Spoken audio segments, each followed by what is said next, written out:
Welcome back to another episode of the Westward Podcast. I'm your host, Devin Dole, and I have a guest today, and I'm super excited about my guest today. So, welcome, Julia. Right now, I'm going to be talking to Julia Wiegmann, who is so multifaceted. I love her story. Why I asked her to be on here. I always just want to talk to cool people, and I'm so honored when they say yes.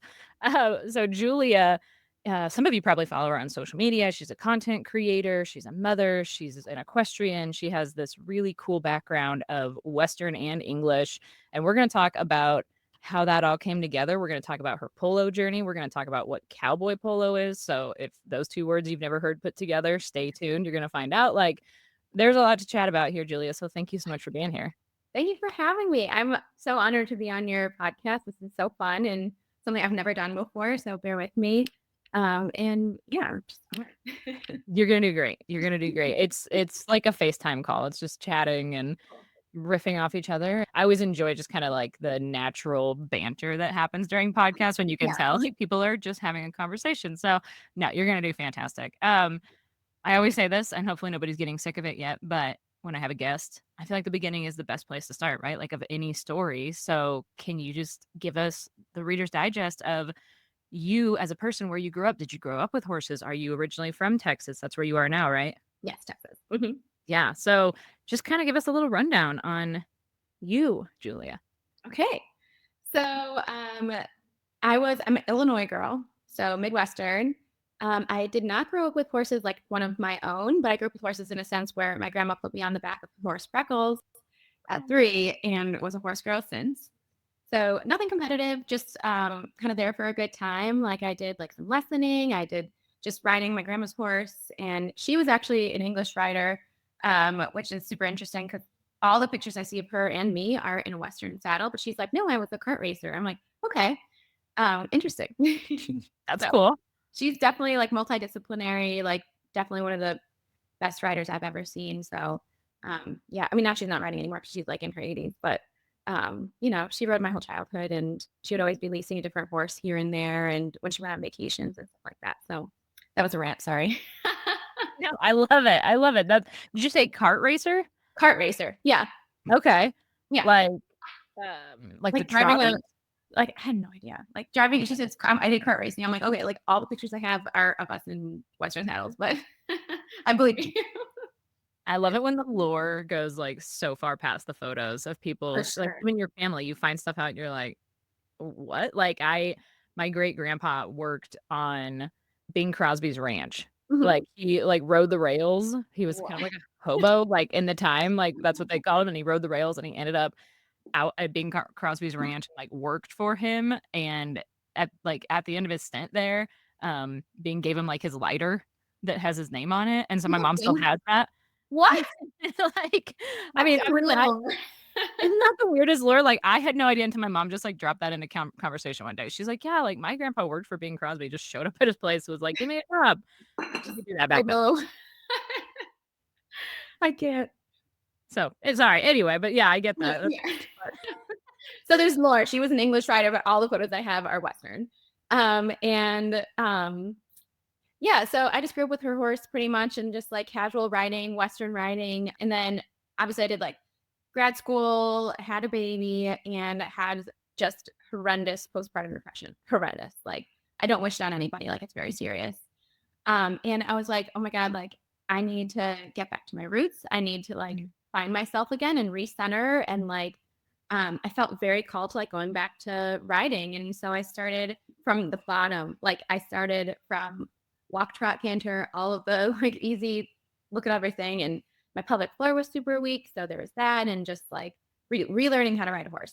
And so I started doing barrels and poles, and it kind of like set me free, like truly, like I like was able to feel like myself and feel, I don't know, when you're an equestrian, like, you know, that feeling when you're on the back of a horse, you hop on and you're just like, yeah, this is what it's all about. This is where I'm supposed to be.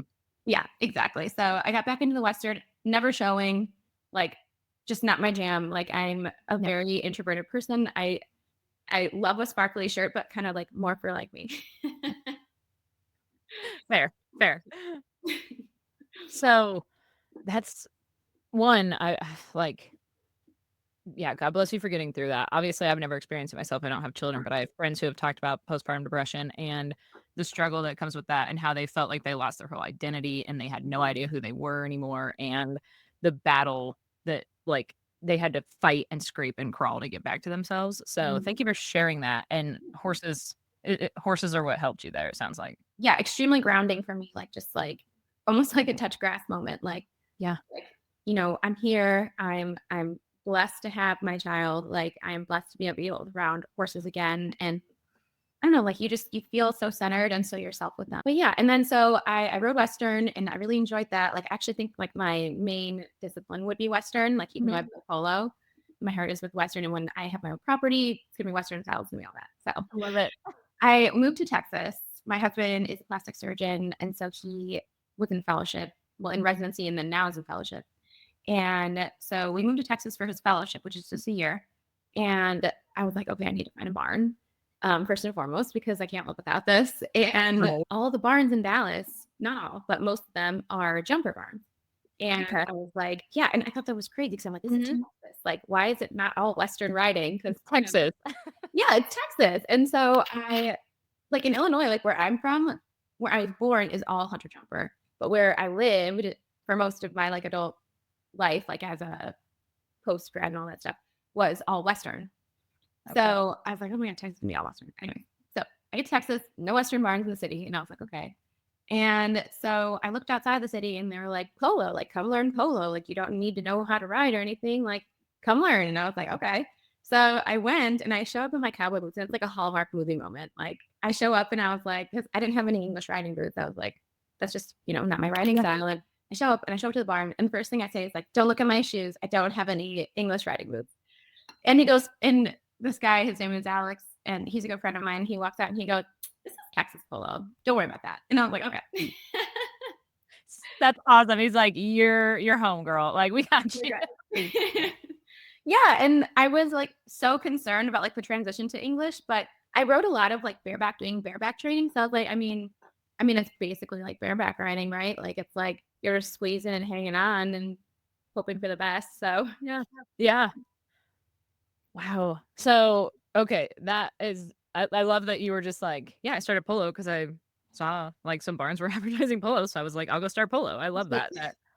That's like, I'm just gonna go try something new. And were you like terrified to go to your first lesson or your first day at the barn and like try out that new thing from after coming from like the Western disciplines? I wasn't, because honestly, after I had my baby and I started from like the ground up, like from training. Like I had the most amazing trainer and I miss her and I text her all the time. And she's amazing. But she really, really taught me like how to have a really good seat, like how to handle myself when things get a little wild, how to deal with this horse, how to do all the things. Like she was amazing. Like she's a real cowgirl. I'm obsessed with her. And so I came in with confidence because of my background. And like, I was like, okay, so it's largely one-handed riding with the mallet. I was worried about my balance with the mallet just because like it is like you're like hanging on to something and riding one-handed. Yeah. And I mean, but coming from like neck reining, like that's not an issue. Like riding one-handed, like I was used to that. I used to just like rest on my leg or whatever. Right. But like, yeah. So I just got on and did it. I was like, I feel like with a lot of things in life, like you just kind of let life take you, like you let like the Holy Spirit guide you. And like in birth, especially, I actually learned that mostly in birth, that I was just like, submit to the experience, surrender to it more so, like just let life happen, So I kind of surrendered to the experience. I was like, okay, if I'm really bad at this, like who cares? I'll get better. Like they train people from not riding at all. If I need to relearn, like I'll relearn, But I got on and I was like, wow, like why am I like actually kind of good at this? I was like, geez. So I'm like a professional polo player. I'm like, yeah, this is a professional. No, don't come for me. Pretty calm. I'm in -1 handicap, okay? Would you I love that sentiment of just surrender to the experience. And also I've gotten so much better at that mindset as I've gotten older of, okay, so if I'm bad at this, who cares? Really? Who cares? I will go either get better at it. If if I'm passionate about it, I'll work to get better at it. Or if I hate it, I'll pivot. You're not a tree, like you can move. But it's true though. That is so accurate. Like that gave me chills for a second. But it's so true. Like I am a recovering perfectionist. And so like I purposely never want horsemanship to be a job for me. You know, like I never want like the act of riding a horse to like be a job, you know? Like I want it to be just like something I do for fun, something I enjoy, something that like brings me like happiness and like is like, I don't know, like it's like a heart thing. It's not like I don't know. I don't really know how to say it. No, I get that. And like, okay, you and I had chatted about cowboy polo. And I know that's not like an official thing before anybody's like, where can I join the cowboy polo? Oh, I know. You know, Like, I I wish I want would. to make a cowboy polo a thing because it would be so good. And honestly, we could do it in Western style. I could see it happening. I think we should. I think we should just Maybe I start should one. do this. I don't know. But like we had talked about it because I said I've seen this on social media, like cowboys. I mean, like we're talking, A1 cowboys out here playing polo. Yeah. And at first I was like shocked by it. I was like, what is going on? But then you were like, oh yeah, that's very common. Like at the barns you've been to, you see these men and women who are like they're cowboys, but they're out there playing polo. Can you just talk about that for a minute? Because that's so Yeah. fascinating. See, I hadn't known about that either. I was like, oh my gosh, this is going to be so stuffy. Because when you think of polo, you think of East Coast fancy pants buttoned up. And that was just like, I walked into the barn and I was like, oh, it's very like, I don't want to say humble because it implies it's like not taken care of or whatever. Like it's humble and Sure. the people are humble. The Mhm. people are kind. The people are, they're not full of themselves. They're not buttoned up. They're super chill. It's like cowboy boots and jeans tucked in. I know. I know. Um, I love like it. jeans tucked into cowboy boots, tucked into the little knee pads, and then in an English saddle. And I'm like, this is so bananas. But there's after the matches, there's like straw cowboy hats, and it's just such a vibe. It is the most interesting, and honestly, it makes so much sense. I think polo was meant to be for cowboys. I truly do. Because it's kind of wild, right? Like it's intense. It's intense. You're coming up to another player so close on a horse, which like before when I was doing my like Western riding, doing foals and barrels and stuff like that, like I was not around other horses that much. It's very solo when you're doing like, your own thing, you're eventing.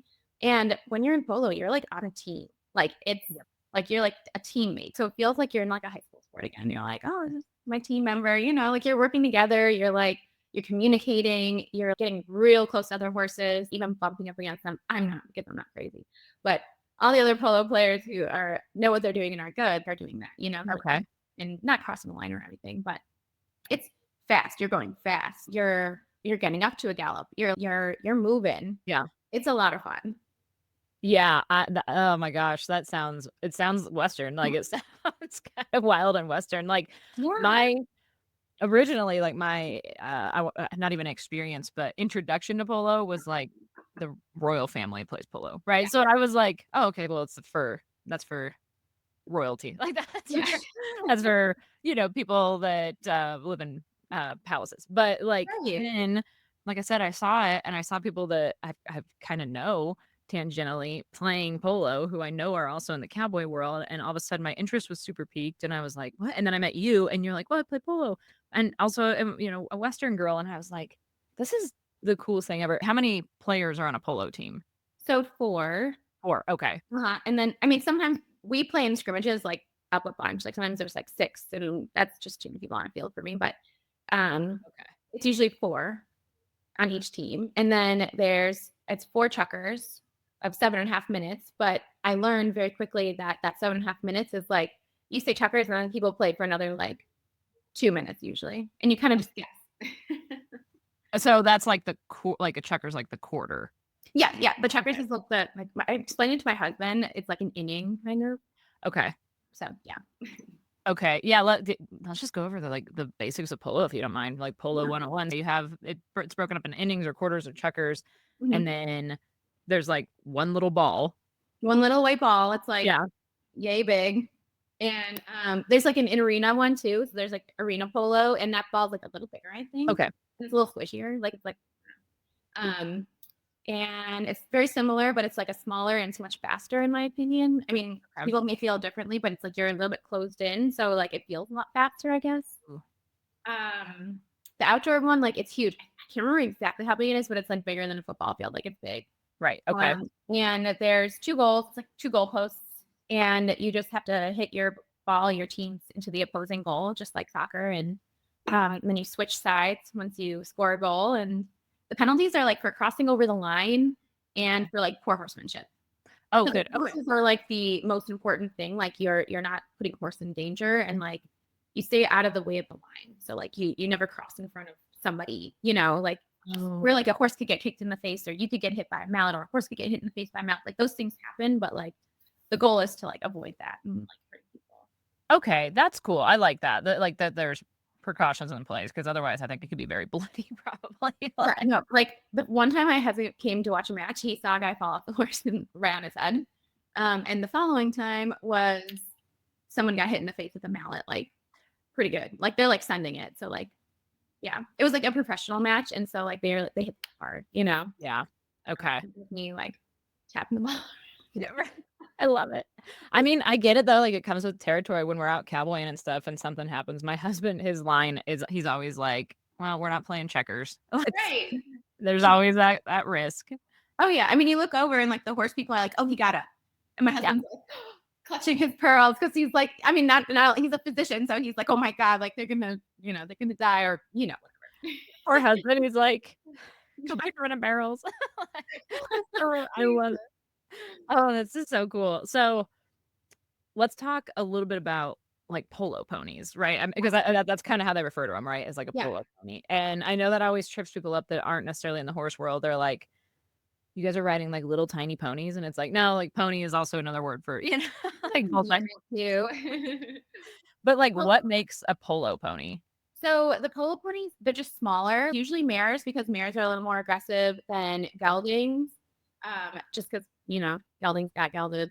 The mares are like a little more aggressive and they love it. Like the horses love it. Like Really? they're Okay. chasing after the ball, having fun. Like it's not like barrels and poles where like they're told what to do and they do it over and over and over again. Like they're doing something new every time. So they're excited. But the main difference is like their shorter horses are easier to have in polo because they turn a lot quicker and like that's important. Okay. For polo, whereas like you're trying to turn around like a giant horse, like I don't know, you might have to do like a lap. Yeah. For So okay. and they shave the mane, just so like it's not in the way, it doesn't get caught on things. We tie up the tail too. So Okay. I thought that was the funniest thing. So I was coming from like my old paints at the barn with their long flowing manes just being all gorgeous, and then they're like bald ponies with little just, tails. like roach them. Yeah, roach the mane down. Which Yeah. makes sense. Okay, that makes sense. Yeah. That's so cool. Those horses have to be, I would imagine, just gritty and fast and like tough. Right. And that's what the people that I've seen who I know like kind of cowboy on these horses too, like they take some of their cowboy horses and turn them into polo horses. And yeah, and like you're saying, now that I think about it, they are usually mares, it seems like, that I've seen, and they are kind of smaller and just fast and like gritty, tough. That's great. Like the perfect job for a mare, if I'm being honest. Like I love me some mares. I'm a mare girl. So yeah. It's the perfect job for them. They love it. But yeah, that totally makes sense. And some of them are quarter horses, but a lot of them are like thoroughbreds. And there's a cross. I can't remember the name off the top of my head between a quarter horse and a thoroughbred. Oh, it's something. Maybe appendix. Yes, that's the word. Mm-hmm. Okay. Yeah. Well, and there's some of that too. But I don't know. I love a quarter horse. I don't know. I think it's what I grew up riding, and so it's just they're like very muscular and a little more beefy. Right, they are. They're little beefcakes of the horse world. With wine back. How have your Western roots impacted your polo journey?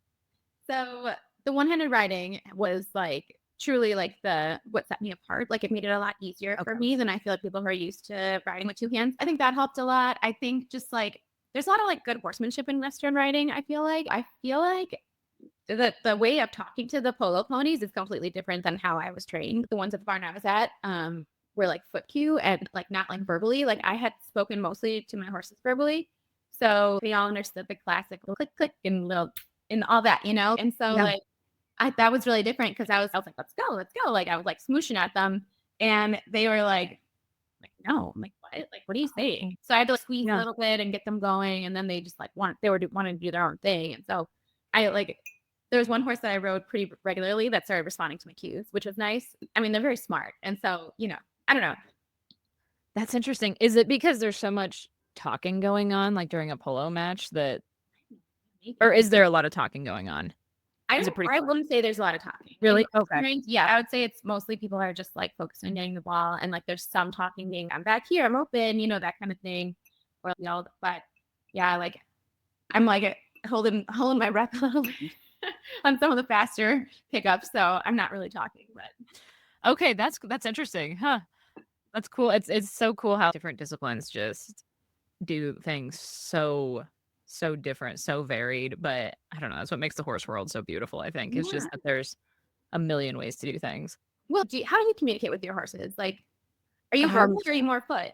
I mean, we use a lot of leg cues, but I use a lot of verbal cues too. And we actually like my husband will start colts, and a lot of folks around here, like a click is like a trot, a Yeah. smooch is ask for a lope, and Yeah. so they almost can differentiate gaits based on verbal cues. Was that your That's experience? exactly what I meant. They were like, what are you talking about, woman? Like, what are you saying to me?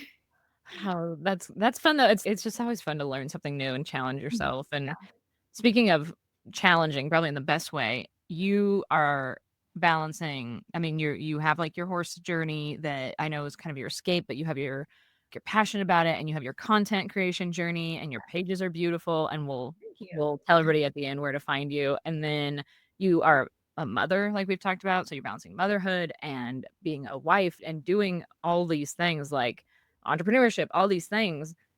That's got to be a little bit challenging to kind of keep all those plates in the air. How do you do it? I mean, well, so first, more than anything, I have God in my life, and he guides me, and I feel the Holy Spirit around me every single day, truly, guiding me in motherhood. And when I'm having a moment, I just like say a quick prayer. I keep moving.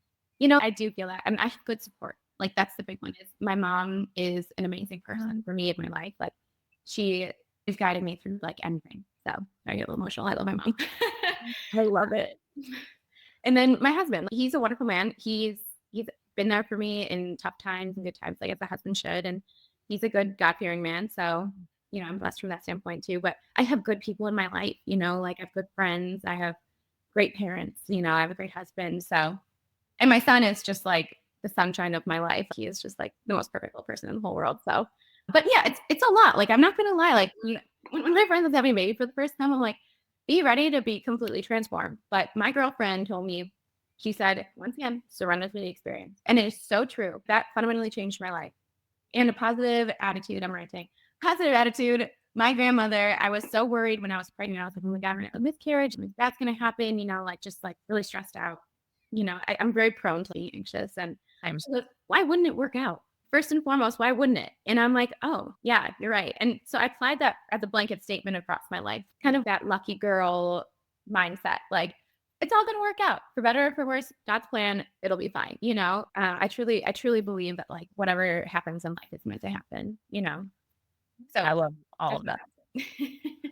No, that's fantastic. I've gotten older. I didn't always have that mindset. I'll be honest, like when I was younger, I definitely had kind of a victim mindset where like things were happening to me, and I was like, why is everything happening to me? Why does the world hate me? Kind of, that little bit of that victim mindset mentality genuinely. Yeah.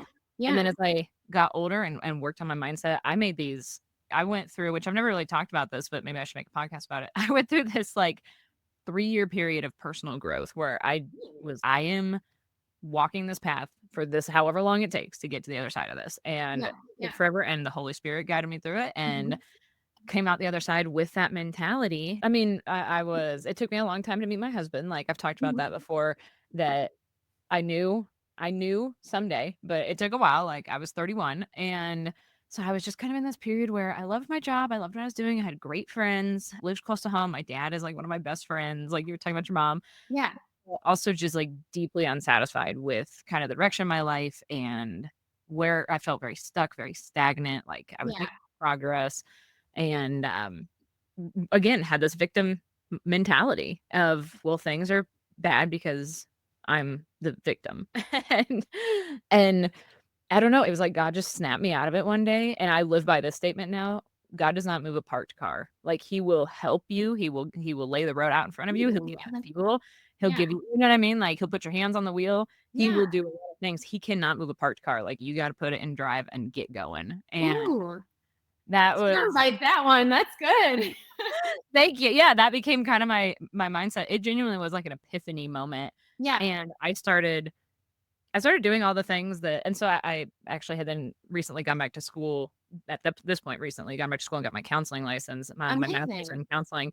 And so I started doing all the things that they tell you to do, like journaling and taking quiet time and turning my phone off and getting sunlight in the morning, all these like little things that I know to people might be like woo woo or silly, but they all No, started to kind of take effect. And I think it's because it was intentionality, right? I was being very intentional with my mindset too. And another thing that now I live by is I'm such an analogy girl. I have to paint visual pictures in my yeah, mind for me to understand something. I love And that. so it's kind of silly, but I just think of the mind as like a garden, and those negative thoughts, those victim thoughts, the thoughts that things are going to go wrong are weeds. And why would you allow weeds to grow in the garden of your mind? And you have the ability to pull them out. Like, they're gonna grow, that's human nature, that's For what sure. happens, they're gonna start to grow, but you Yeah, have the ability to pull them and yeah, plant better fruit, you know what I mean? So, that is kind of I just visualized, like, every time a negative thought would come in my mind or a victim or whatever,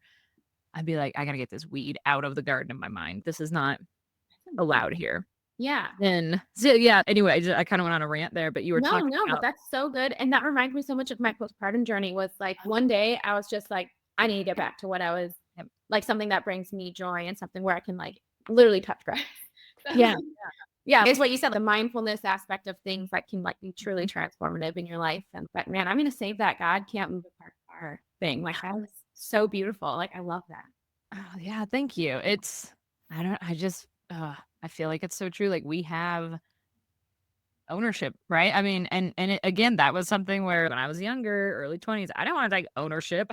Oh, I know, it's so hard to, though. It's so hard to Yeah, feel like I'm accountable and responsible for my own actions and thoughts and that's a terrible thing. Well, bad, I know. It's so much work. But honest to goodness, now ever since I put that work in, I mean, I still have to kind of come back and sit down and reflect and do things to keep that mindset. But I did that hard, gritty, gross work, and it's carried me through. It's you know, like, you get on the other side a little bit, like you're saying with your mindset, like, lucky Yeah. girl mindset of Yeah, you get on the other side of that, and it becomes your day to day, right? It becomes for sure. part of you. Would you say that? 100%, 100% becomes part of you. Like, you kind of I mean, with God's help, you can create your reality. You can make your world and set people in it and set activities in it that bring you joy. You can do I don't know, like, you can kind of do what things that, like, put you mindfully in the center, you know? Yeah. I Yeah, mean I agree. And you can't always control your circumstances, and I get that, and I know sometimes it's just like life sucks sometimes, and it's just hard, and you're caught in the middle of some terrible, terrible situations, but I don't know, if you can to me, and I won't get too far down this philosophical rabbit hole, but to me, if you can control your mindset even in the worst of times, you will always find a way to thrive because yeah. that is what it all comes down to, is your outlook on it, and I've met people who were suffering so greatly, who were some of the most joyful people I've ever met Yeah. because of that mindset. Yeah. No, that's true, and I feel like we see that in, like, the saints and stuff too, like, Mhm. people who just have physically nothing, but they're, like, good with God for one, and they're content. They're just like, "I have what I need, and that is sufficient," you know? Like, I think that's a beautiful thing too, is just I feel like this world is so material and so have and have not, and social media is so either you have or you have not, and I don't be like them. I want a Rolls Royce or whatever. I mean, I don't, but, like or I want, like, in my I want a nice big Ram pickup truck, you know, like, things like that. Like, you see people with that, and it's so easy to have that jealous heart, and it's important to kinda control that thought and be like, "I'm gonna pull that weed from my garden. Good for them." And that's something I've taught my son is it's so funny. He walked up to me and he was like, "Is dad home?" And I'm like, "Yeah, he's sleeping." He goes, "Good for him." And I'm like, "Yeah, I taught him that." It's just good for them, you know? I don't know. I think having a grateful heart and having gratitude is also important about your place and how to have a happy life, I guess. Oh, absolutely. I love that. Your little guy is just yeah, good for him. He Yeah. deserves it. He's so tiny. He's like, he worked hard. I love it. Um, Yeah, grateful heart for sure. And social media has been such a huge blessing for me. Like the yeah. platforms I have, the community that I've built. Well, I haven't built it. One, God built it, and then two, the people that are in the community built it. But They're so great, but I do see that is a slippery slope with social media, and so you have, like, your content creation Mhm. journey that you're on too, Yeah, yeah. can you just kinda touch briefly on that? So yeah, so I was with my trainer and I was back in my Western barn and she like, "Do you want a picture for your Instagram?" And I was like, "Sure." And so she took a picture of me riding on the horse and I was like this is gonna look so cool. And so I posted it and this brand reached out to me and they were like, "Hey, horse girl, can we send you a shirt and you take some pictures in it and send it back to us and we can use it on our channel?" And I was like, "Sure, that sounds good." And then it kind of spiraled from there where I was kind of doing like user generated content for Mhm. brands where they were just sending me stuff and I was taking pictures in them and they were using my pictures. And I kind of also just wanted to capture part of my life that I don't show people. Like before that picture, like I never posted myself riding horses. Never, not once. Like, and it was something I did. It was just not something I posted. I was like, oh, and so I started showing it and people started liking it. And I mean, I have a teeny tiny following, but it's people who like kind of the same things as me. I just started getting into showing my creative side of the outfits I like because I have definitely like a Wenglish fashion sense, meaning like Western and English and um, kind of combined because I definitely find that I love preppy like Ivy fashion, but I also love I'm a cowgirl at heart, and so Yeah. not a real cowgirl, you know what I mean? Well, Yes, you are, it's the heart. like I'm a cowgirl at heart, and so I have that like Western little element to everything I wear, like Yeah. so I think like a lot of Southern city folk find that helpful, I guess. I don't know. So I think that's been really fun and just finding like-minded horse girls that are the nice girls at the barn, the girls that are truly in it for the horsemanship. I've found such a wonderful community on my page, even though it's teeny tiny. I found like a lot of, I don't know. I found like good friends from social media too, which is super not something I thought of. I met someone off the internet. She's a jumper and she's from Dallas. And so I met up with her and we had a blast. It's cool. Like it's content creation it's kind of picking up a little bit, which is good. But like like it's picking up a little bit and it's like the best way. I feel like it's a creative outlet more so than it is a job, It doesn't feel like work, it feels like fun. And I'm like, this is how it's supposed to be, like it's awesome. Yeah, same, and I think, again, it's kind of a mindset thing, you can keep it that way. If you choose to keep it fun and you choose to keep it enjoyable, you can keep it that way. Because I mean, that's how it is still for me. I've been, like, doing this for, 5 years now, and Wow. it's just fun and it's enjoyable and it's seeing the same people, in the comments and messages and interacting with these folks across the world is such a blessing. It's such a gift. I'm like, Yeah. "Oh my gosh, what's up?" Like, "Gina, how are you doing?" Like, "What's up, Carrie? How are you doing?" I love it. Like I have a friend in Canada and I'm like, okay, hey friend from Canada, when I go to Canada, I'm gonna visit you. Like we're gonna be actual friends in real life. Like, Yeah. and it's cool. Like it's cool to connect the United States too and Europe. Like, I have some friends in like England that are horse people. And I'm like, Yeah. oh my gosh, like we're global. It's pretty cool. You're global. I love it. International girls. International, yeah, international horse friends. Um, Yeah. but yeah, like it's social media. It can be really a tool for like for good, Oh, feeling cringe on social media. Preach Yeah. it. Okay, I'll preach it. So in the content creation journey, I feel like one thing I've had to like kind of face is like that shyness that I have and that like sense of like shame, like just like being a little bit shameless and being like, I'm gonna get my shot, like, or like I'm gonna show people what it's like. And like it's not weird or vain to show people what it's like to live in my life. Like people might be interested and might connect with them, like it's kind of like those like limiting thoughts of like, like why me for one, and two, like, are people even interested? Or you know what I mean? Like it's like that there's a lot of social pressure on the social media stuff, but like if you kind of release yourself of it, I found that like I still struggle with it a little bit, but like I've released myself largely from it and it's become like a lot easier and a lot more fun. That made it less of like a job thing too. Yeah, I'm really glad you said that because, like, I've learned to be comfortable being cringe is to be set free. Like, when Yes. you just take the weight of other people's expectations off your shoulders and you're like, "I don't know, man." Like, I'll still get comments sometimes, and I know unfortunately, I know sometimes people are being snide when they're like, "Oh, you make those little videos." That they're like, oh, I see your Instagram. And it's like that used to hurt me, and it used to make me feel self-conscious, and I'd be like, "Oh," but now it's like, I do make those fun little videos, and they They're make me so laugh, and fun. they hopefully make other people laugh, and they hopefully bring, a little light to somebody's day, and, like, man, I'm just trying to be out here, have a good time, like love my neighbor and live my life. I don't know why you have a problem with that. I know. And you know what? But like honestly, some of your videos have made me cry. Like the poetic ones. Like I'm a softie, and like it's made me cry. I'm like your content is my favorite content. So it's like I'm not just saying that 'cause we're on a podcast together and friends, but like I truly I love your content. Thank So you. it's amazing. And I love there was somebody post the other day where like the horse was talking and you did a horse voice, and I was like, oh my God, she is such a teacher. Oh yeah. Right. My mom's a teacher, so I get exactly what you're saying. Yeah. I love it. Well, thank you. Your page has just been such a joy for me too, and I've learned there, and, like, I love your style, and thank you. then upon talking with you, like, after finding your page and I've told you this, and I'll tell you it again, and I'll tell everybody listening, you're such a genuine, like, bright light and persona that I think is g like, already is having such a beautiful impact on the world and will continue to, and that's where Thank content creation lends to spreading that, like, around the world. Like, I really appreciate you being you, and I really hope people go check out your page after hearing what a cool person you are and how beautiful your heart is, and they go look and see how incredible you are all the way around. And so, where Thank you.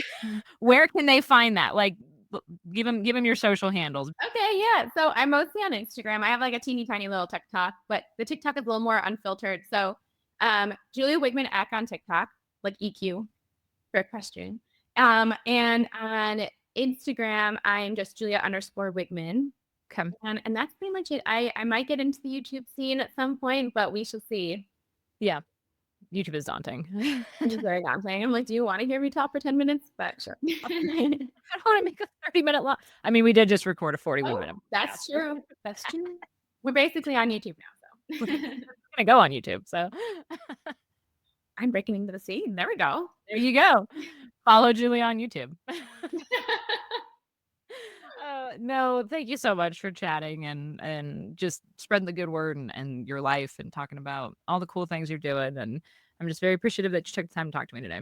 Oh my gosh, thank you so much. It was truly such a blessing, and I'm so thankful that you had me on your podcast and thought of me, and I'm honored, like truly.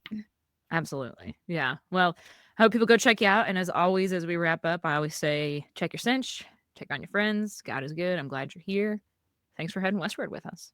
Oh, that was so good.